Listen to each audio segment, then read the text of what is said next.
Location, location, location. I do love a grand venue when taking afternoon tea. The good, the bad, the ugly, and the yummy of afternoon tea. Biltmore Hotel Edition. During my Florida tea tour, I had afternoon tea for one guest in the hotel lobby of this fancy hotel, which is in Coral Gables in Miami, Florida. Here you will see my review of afternoon tea for one guest, not two. Let's dive in, starting with the good. This venue is top-notch. The grounds are gorgeous and immaculately maintained. The hotel lobby is stunning with the high ceilings and luxury appeal. They describe their tea as follows online. Quote, "One of the few remaining Miami locales offering traditional afternoon tea, the Biltmore is arguably the most elegant venue. With its soaring vaulted ceiling, magnificent lobby, and majestically mantled fireplace. The refreshing repast is served daily and is complemented with an elegant harpist." End quote. And I cannot agree more. I was seated right in front of the harpist and it was lovely. So this venue is definitely very good. The food itself was also good. Allow me to tell you about it. There were 16 teas to choose from, and I chose the 7 citrus Russian tea, and it tasted very good. It was loose-leaf tea served in a very pretty teapot with a lovely teacup. All of the china dishware here was beautiful with flowers, leaves, and butterflies. Don't you agree? The savories included a starter amuse-bouche of foie gras. Then, on the tiered plate, there was a cucumber cream cheese with cilantro cream on malt bread and a deviled egg with candied bacon. Both of these items tasted good. The deviled egg had a nice smoky flavor, so that was unique, and I am a big cilantro fan, so this flavor with the cucumber was delish to me. However, I am surprised that they chose this herb, as many people dislike cilantro.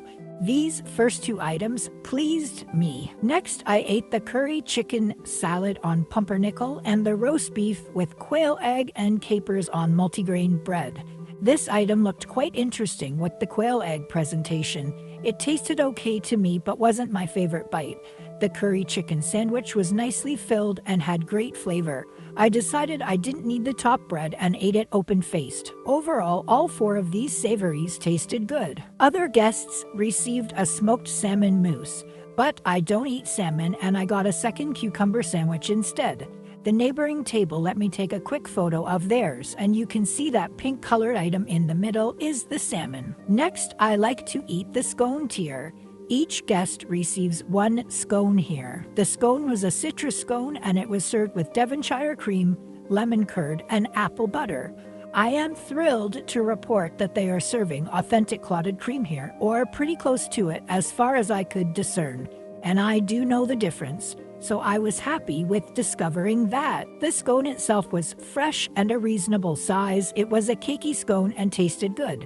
I didn't love the citrus pieces in it, but it didn't make too much of a difference. I do prefer when guests are served 2 scones at afternoon tea, and this venue should, especially at this price point, serve each guest 2 scones, 1 plain for those who like plain and 1 flavored to add some flair, in my opinion. Keeping with the good, we can talk about the sweets. Each guest receives 5 sweets here, which is quite nice and ample. You can see the different shapes and textures. The first item I tried was the lychee and cherry verrine. This item tasted good. I really liked the cherries on the bottom. Next, I tried the pistachio financier, which was really delicious. I love how a properly made financier is moist and nutty. Then I had the passion fruit eclair. Passion fruit is a lovely flavor and works well with eclair because the choux pastry has no flavor on its own, so it can transport the mild passion fruit flavor well. Next, I tried the orange tart, which had good flavor, and the biscuit crust added some texture to this experience, with a bit of crunch. And finally, I tasted the chocolate caramel torte. A torte for me is a bit richer than this. For me, this was just a layered chocolate cake versus a torte. It was light and tasted nice. As you may recall, I love chocolate, so I'm always pleased to see a chocolate item served with afternoon tea. Overall, these sweets tasted yummy, and I liked their diversity in shapes, flavors, and textures. So overall, the food and venue here were both rated as good. Moving on to the bad, the only thing I did not like was the foie gras amuse-bouche.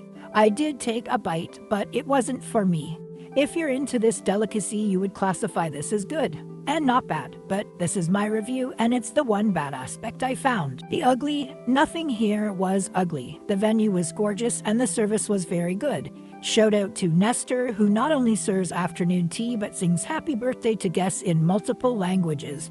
What a guy! For the yummy, I would classify the chicken salad as my favorite savory bite, the real clotted cream was yummy, and the pistachio financier on the sweet tier hit the mark for me. This afternoon tea cost $94 per person, which includes the base price of $72 for the tea itself, tax, and a 20% auto gratuity. This equals 140 Canadian dollars, which is a very hefty price tag for me. Shout out to Andrea and Kate in California, who made a generous contribution to this Florida tea tour and covered the price of this experience. Thank you, ladies. I also left an additional cash tip because the bill suggested we could, or we should. For this high price tag, I would like to see a second scone and some fresh fruit added to this afternoon tea. If this tea wanted to go above and beyond, they could make it unlimited food, like some of the UK tea rooms and the Drake in Chicago, which makes you appreciate the extravagance of paying this price.